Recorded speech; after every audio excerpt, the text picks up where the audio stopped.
Dans cette séquence, nous allons présenter la procédure de calcul de la variance à partir d'un protocole.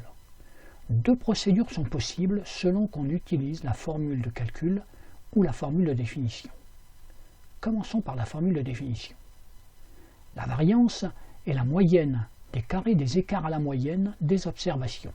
Elle est notée S carré. Sa formule est la suivante.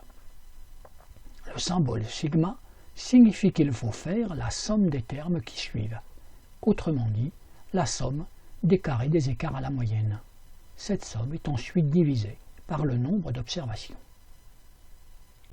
Nous prenons comme exemple un protocole de 20 sujets pour lesquels le temps mis à résoudre un problème a été mesuré. Nous allons décrire la procédure en 3 étapes.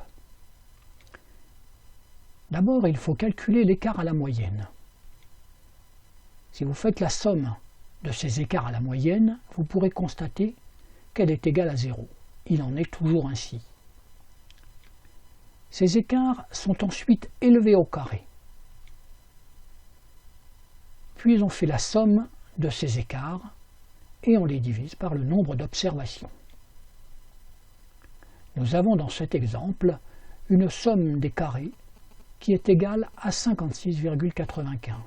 Divisé par les 20 observations, nous obtenons une variance de 2,85.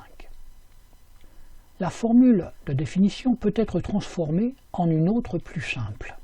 C'est celle-ci que nous allons mettre en œuvre. Au lieu de 2 colonnes, nous allons en ajouter une seule, ce qui simplifie le calcul, notamment lorsqu'on doit le réaliser à la main. Dans cette dernière colonne, nous allons élever les observations au carré.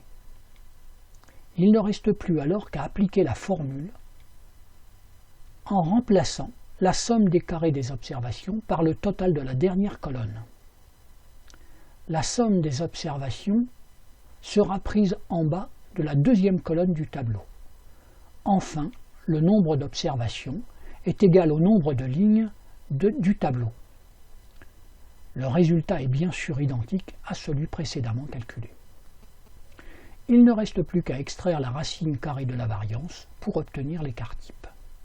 Plus ce nombre est important, plus les observations sont dispersées. Dans ce cas, on observe une dispersion modérée.